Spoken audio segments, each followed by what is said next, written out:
here we are. You see the first ever virtual Soccerex. And of course, this session is a subject I guess none of us a year ago would have imagined we'd be talking about in the course of Soccerex.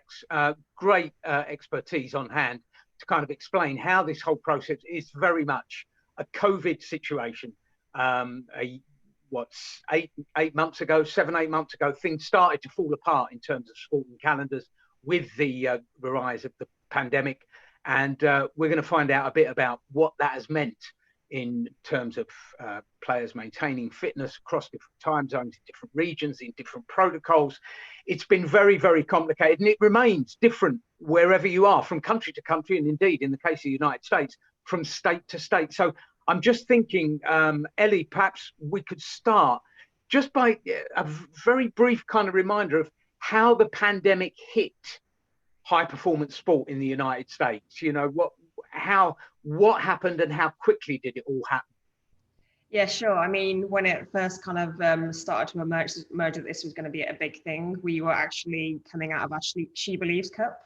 So we were in camp. We just played 3 games. We just actually played the last game, got back into the locker room, and we started to hear about, you know, the NBA kind of shutting down, and we flew home the next day, and by the next day, pretty much the country was on lockdown and things were starting to change. So for us at that point, we were about to leave She Believes. We were, you know, continuing our build-up and our preparation for the Olympics, which we were hoping were going to be obviously this summer, which hasn't happened. And then all of a sudden, you've come to this standstill where, you know, things have stopped. You don't know when you're going to see the players again.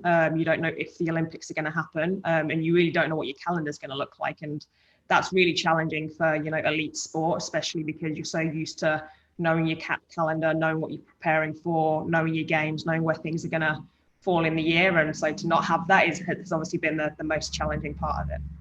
Absolutely. I mean, Pedro, was it, you know, I remember here in the UK, basically Mikel Arteta tested positive, and within 4 or 5 days, football had shut down, finish for however many months it was. Was it that sudden and that unexpected and that kind of drastic in Portugal?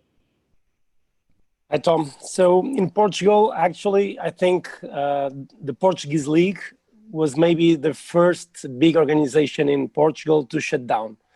And this was due because we had when we started hearing about the coronavirus situation, first in China, then in Italy, then in the neighbor Spain.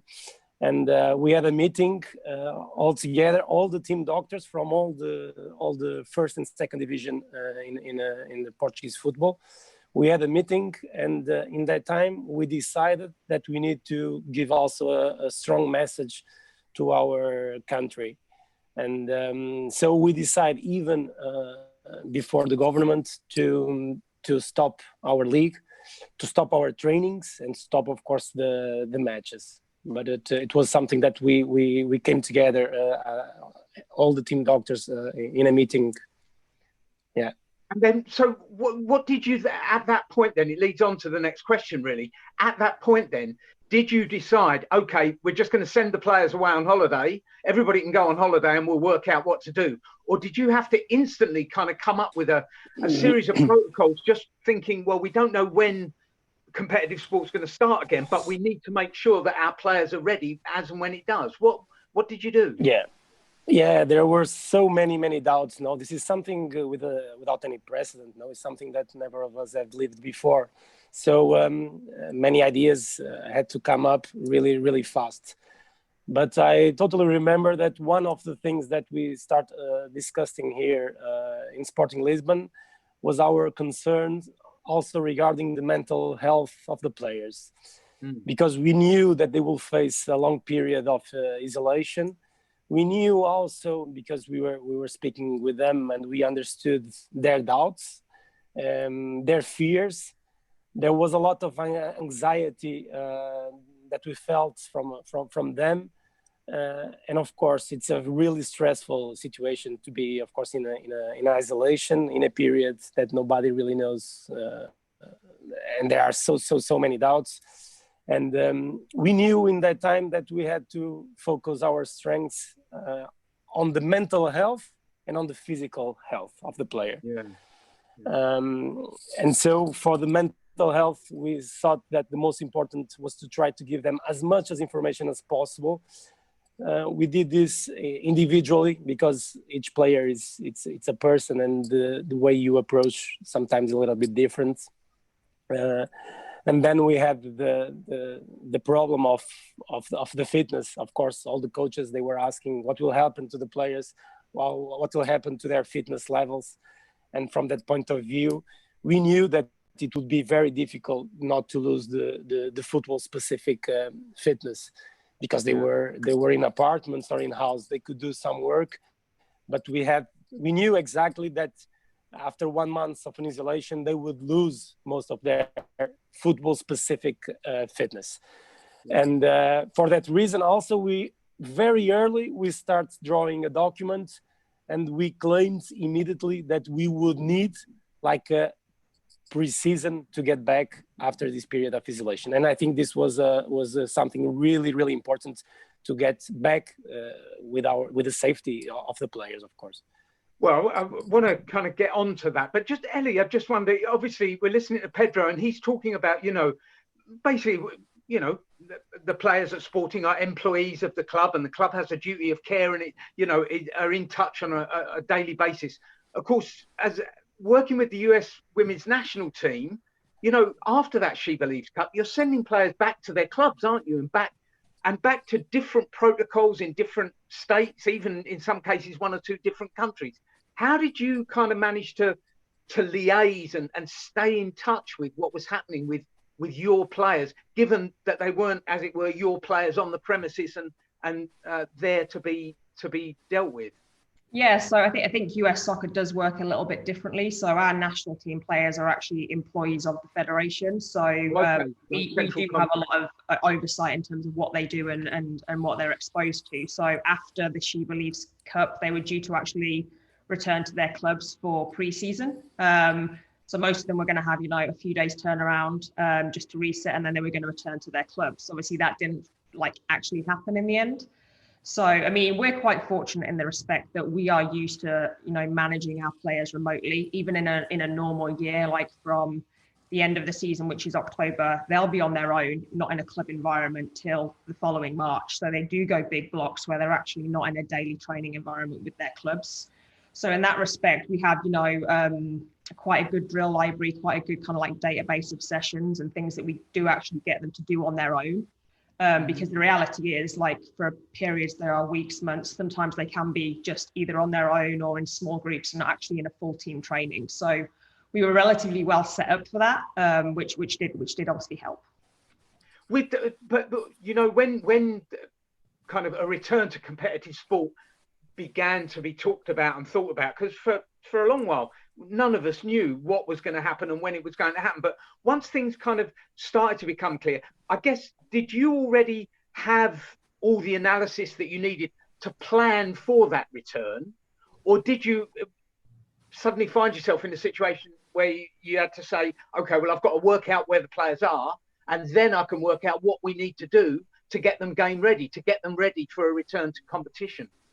Yeah, I mean, we were tracking them all the way along, so we had a really good insight into what each player was and wasn't doing. I think, obviously, as you alluded to, we had players all over the country, so some players could still get out on the field, some players couldn't leave their apartments, some still could get into gyms, some couldn't. So it was really unique for every situation and every player. But ultimately, we did have a good idea, and it was kind of like a traffic light system as we were going along. Who's as close to kind of normal training and who's kind of furthest away from it, who's more in the orange red. But the reality was we didn't really know when things were going to kickstart, and when the NWSL Challenge Cup was decided upon, that was back in the summer, that did come around pretty quickly. The players were kind of, excited to be back, but the reality was that pre-season was really short. You're talking 3 or 4 weeks for some players. The fortunate thing with that was we did have an arrangement with the league and with the clubs that we would manage their minutes. So we were never really,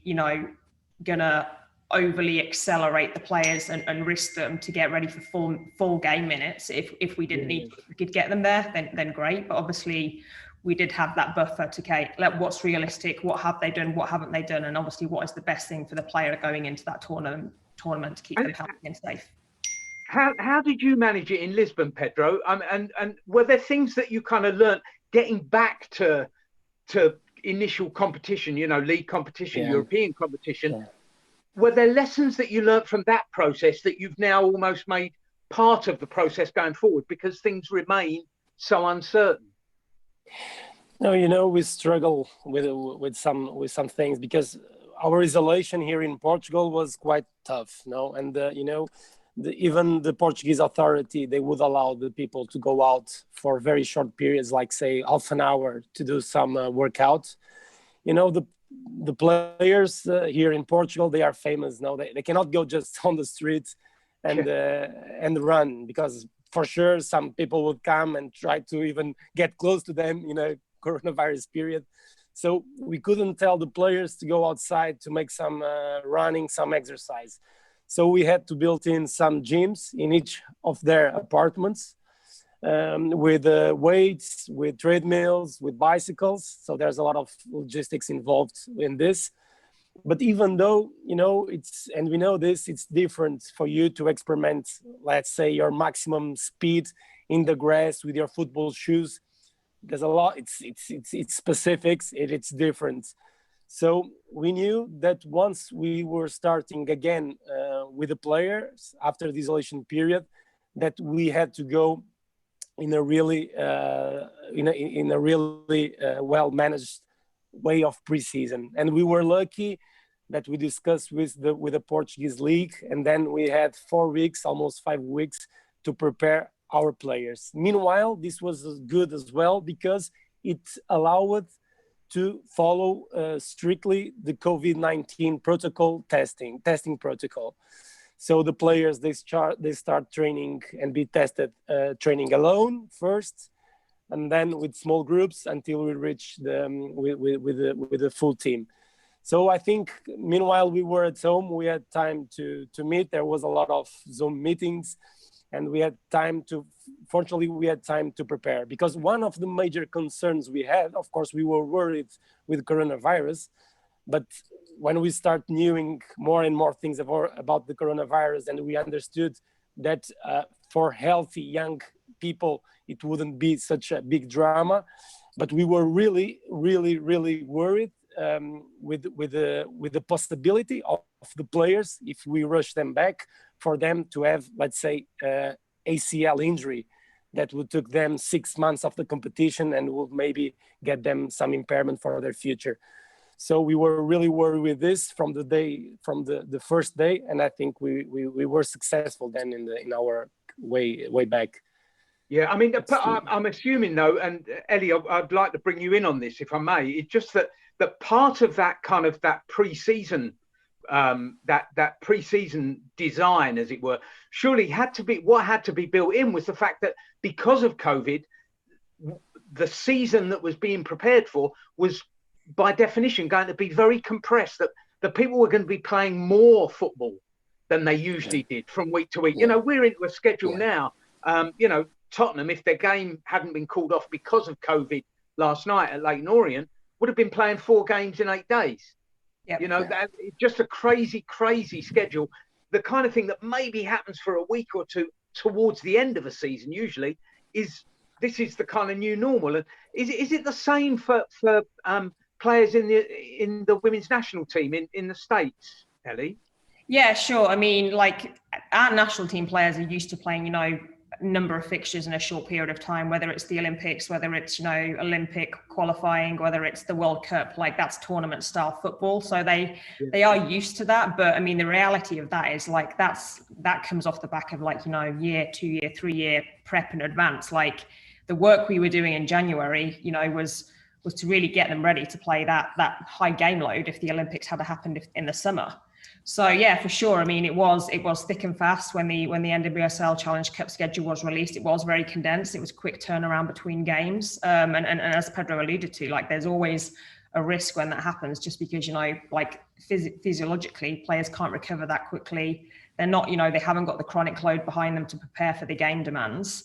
And they've come off this extended period where they haven't actually been doing normal training. So yeah, really, really challenging. Did you find, were there certain tests, or perhaps has there, was there certain existing technology or technology that's developed recently directly in response to COVID that could help you assess players for this kind of extra intense workload?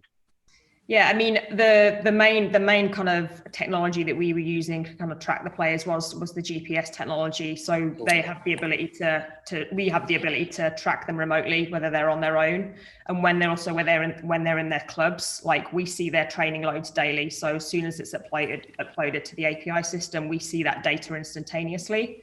So GPS was really like a really big tool for us during that time, so we could really track them as they go along and seeing what exposures they had in relation to their normal training loads, and also to what would be realistic to get them ready for games. But the reality was, because they were all in different clubs all over the country, like initially during their pre-season, like we couldn't test them, like in terms of, we weren't with the players, in a club setting. Like, we get them back in, you might be able to get some measures on them in terms of performance testing, but the reality was they were all over the place. So we didn't have that opportunity at that time. Yeah. Pedro, I mean, obviously you will have had been in touch with the players on a daily basis, often several times a day sort of thing. But did you find that there was a particular challenge? I'm thinking of that there is an ongoing argument or conflict, I guess, inherent in football between, as it were, the demands of medical protocols and the demands of playing competitive sport. So that, there's this to and fro between, well, is a player ready versus can a player be made ready because I really need him for tomorrow's game? Has that kind of been intensified, that potential conflict over the course of what's happened the last few months? No, we had some, of course, during this period, and especially while the players, they were getting their training sessions, also with Zoom, where everybody was joining the Zoom one time per day. But then you got, after 3 weeks of doing this, you saw that for a mental issue, we decided just to stop for a while, to give them some free time. And instead of working 5 times per week, they just they did 1 week only with three times training per week, and on an individual basis without the Zoom. Because, as I told before as well, our concerns regarding the mental health, they were quite high. And I think we can still see, and now we are facing this, we are facing the fear of the players at the moment. And I think many teams will face also the fear from the coaches. You have to imagine what is a player coming here in the morning, and the nurse is outside doing the symptoms checklist and measuring his temperature. But he says, listen, I don't know exactly, but I feel a little bit more tired and I had some cough during the night, Yeah. And once this information comes inside the club, this can have a major impact in some players. And even on the technical stuff, for sure, there will be many training sessions being canceled because of this. Yeah. Sometimes there is some panic that is created really, really fast. Because it's not just fear, is it? I mean, it's reality. You guys, 10 days ago, yourself, I'm glad to hear you're asymptomatic, Pedro, but you tested positive along with several other members of staff and players. Exactly. So we're not talking about fear, as it were, fear of something that isn't actually going to happen. It's fear of something that could happen tomorrow. Yeah, of course, it's something real. And the thing is, for instance, here in Sporting Lisbon and in Portugal, we were testing first 2 times per week, and then we were testing everybody 1 time per week. And with all the measures, the masks, the hand washing, to take the temperature and the symptoms checklists before the players come in. And even though we had players affected, and we know that it's extremely difficult to have a season completely COVID-free. We know this, even if because for instance, at the moment you struggle with another thing that you spoke earlier regarding the Tottenham game. our club is spending at the moment 5,000 euros each 2 days. Okay. Of course, Sporting Lisbon fortunately can afford this, but for sure, many other clubs, even in the first league here in Portugal, it will be difficult for them. No, absolutely. So, I mean, in the case of that Leyton Orient versus Spurs in the Carabao Cup, you have a League Two club playing a Premier League club, and the League Two club would only have realised that its players were tested positive if it was only because Tottenham paid for them to have tests. Because they can't afford to test on a regular basis. Because, Tom, you can reduce the risk, but you can't put the risk to zero. It's impossible. Yeah. You know? Yeah. And now... Ellie, sorry, go ahead.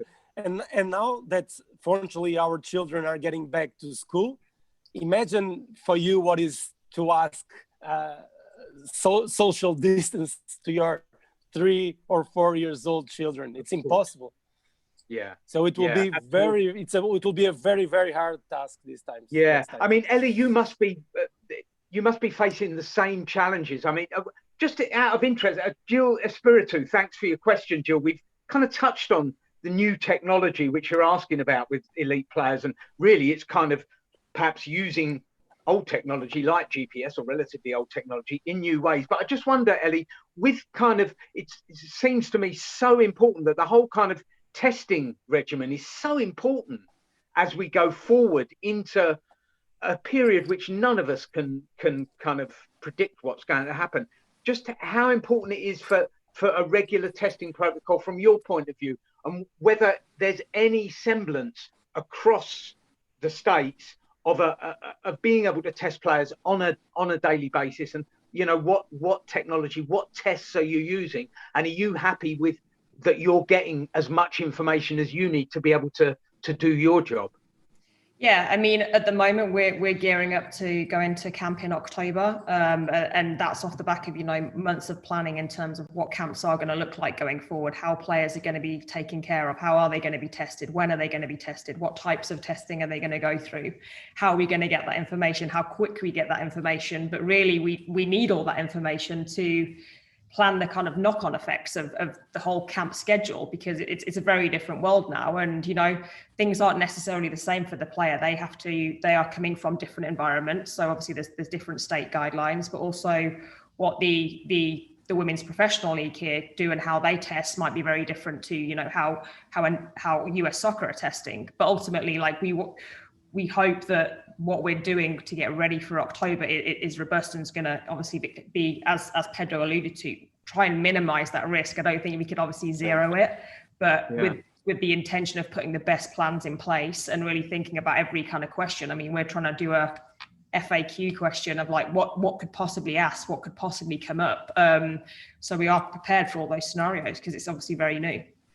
Well, that's the thing. Are you now going about your business in basically a kind of new world, in that you're putting plans in place fully in the knowledge that those plans are at some point going to get thrown up in the air and completely changed, that we are, literally going almost, perhaps not from day to day, but certainly from week to week, in a situation where both sporting and protocols in the kind of wider political arena are changing so quickly, and constantly you're having to adapt and change what you're doing because of that. Yeah, and I think also part of it is, you have to be really kind of confident in what you're doing and kind of know the information, because ultimately the players are going to come to you for questions, and it's my role, it's our role to reassure them and make them feel safe and secure and protected in that environment. Yeah, I mean, Pedro, I guess here in the UK we are all kind of bracing ourselves for quote unquote second wave, that we think what happened in the spring is going to come back now in the winter months, as bad, perhaps worse. I just wonder how you're kind of preparing yourself for kind of what you can't prepare for, because you don't know how serious this is going to become the second time around. Exactly, but of course we can try to do some things, and one of the things that we are already trying, and we will experiment tomorrow with our under 23 team, we'll be using a new kit test. It's a very quick test. It's only 15 minutes tests. you will get your results. And also it's much more affordable. It's around $15, which is totally different from the $100 that we are paying now for the PCR tests. So I think if we develop also better and quicker and cheaper tests, that will help a lot for us to guide us in the upcoming season. Yeah, I mean, would you say that testing is the absolute #1 key to everything going forward? It feels as if it is in wider society, but I just wonder, in football specifically, you know, dealing with elite athletes, are those tests absolutely the key to everything else? They are, of course, really, really important, and they will play a major role on this. But there are other many issues that we could discuss. The way that we will deal with a positive test, for instance, how many days of isolation will the player face? There will be many issues that we have to discuss and to argue. Well, look, Pedro, Ellie, I think we're kind of running out of time. Obviously, I hope everything's well there, Pedro. I know you're just a couple of days before you're out of quarantine and, and you know, back on the grass, back in the clinic, wherever the day takes you. And Ellie, just really wish you the very best of luck. That everything does go forward. You do get back into camp in October, and that everybody stays well and healthy. You know, that's just the message from here to there and to everywhere else for that matter. Thanks for joining us on Soccerex this afternoon. Ben, it's back to you in the studio.